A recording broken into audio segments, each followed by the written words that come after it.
Hola a todos.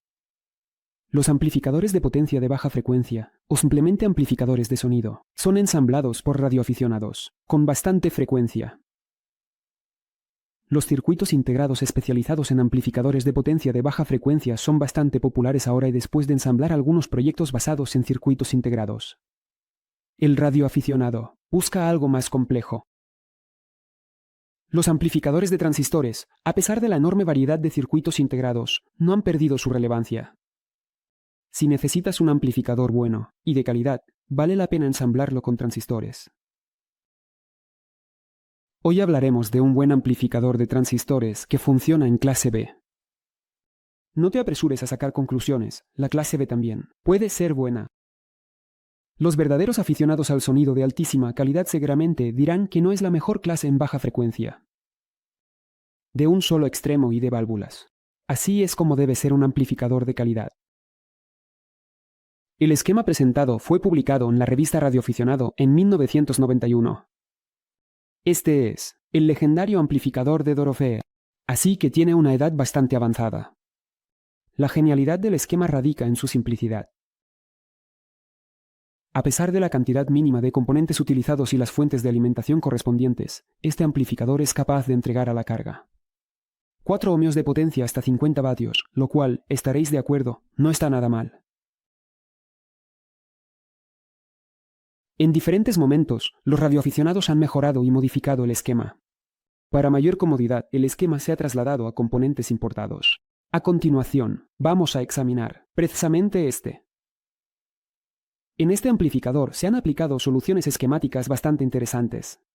Por ejemplo, la resistencia R6, que limita la corriente del colector de los transistores de la etapa de salida y actúa como un limitador de potencia de salida.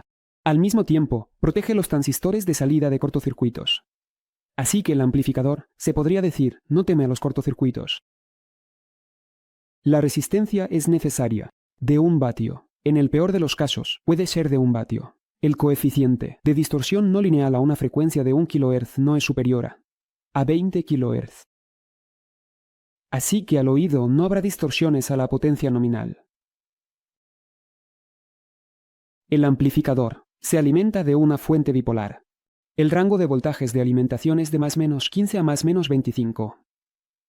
Con el fin de aumentar la potencia de salida, se puede aumentar el voltaje de alimentación, pero en este caso es necesario cambiar también los transistores de la etapa final por otros más potentes y recalcular algunas resistencias.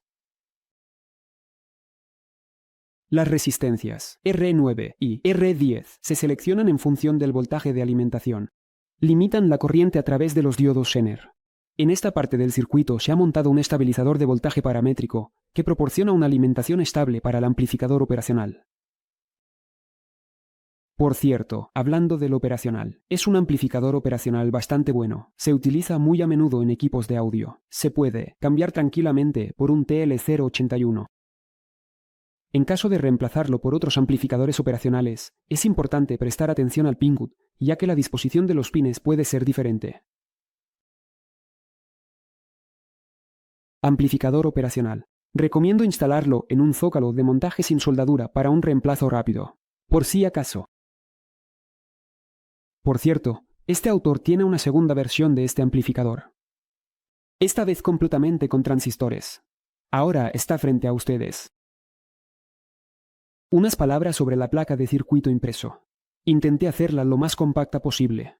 Creo que ha quedado bastante bien. Encontrarás el enlace de descarga en la descripción. En la placa hay puentes. Es recomendable soldarlos en primer lugar. Los transistores de la etapa presalida y de salida se montan en un disipador de calor común.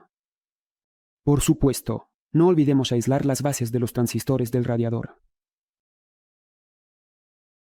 En la etapa de salida, se deben usar transistores con una potencia de disipación de al menos 50-60 vatios, con un voltaje de colector emisor de al menos 60 voltios, aunque mejor si es de 80 o 100. Pero aquí también todo depende del voltaje de alimentación. Como se puede ver en el esquema, en la etapa de salida y presalida se utilizan pares complementarios de transistores. Es muy recomendable seleccionar los transistores según el coeficiente de amplificación. Algunos multímetros tienen la función de verificar este parámetro. Pero se puede usar un probador de transistores. Encontrarás enlaces a algunos ejemplos en la descripción debajo del vídeo. Se pueden usar diodos NRMBT con un voltaje de estabilización de 14 a 18 voltios. Unas palabras sobre la fuente de alimentación.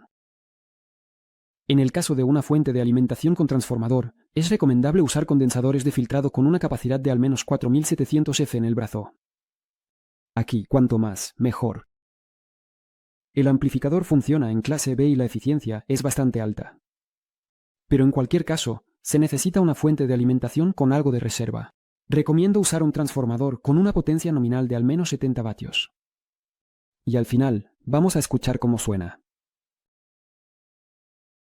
Debo señalar que durante las pruebas se escuchará un cierto ruido de fondo. Esto se debe a que en la fuente de alimentación he utilizado condensadores de muy baja capacidad.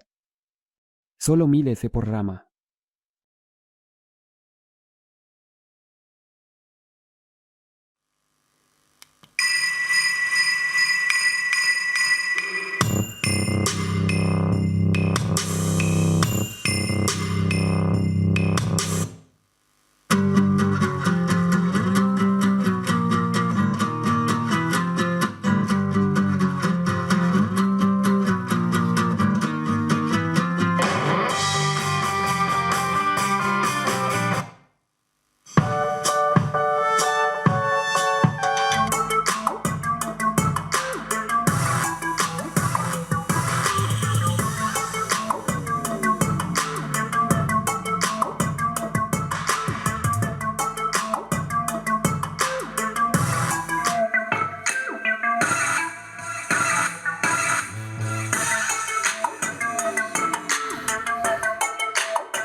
La calidad, en principio, es buena, al nivel de circuitos. Con una buena fuente de alimentación, tanto en potencia como en calidad, puede competir perfectamente con circuitos integrados como el TDA7294. Con esto, nuestro vídeo ha llegado a su fin. En la descripción, además del archivo del proyecto con el esquema y la placa, encontrarán enlaces a los componentes para montar un amplificador igual, así como a placas de amplificadores de baja frecuencia ya listas para todos los gustos. No olviden valorar este vídeo. Con esto, me queda despedirme. Bueno, y como siempre, he sido Kashian acá. Y hasta la próxima. Adiós.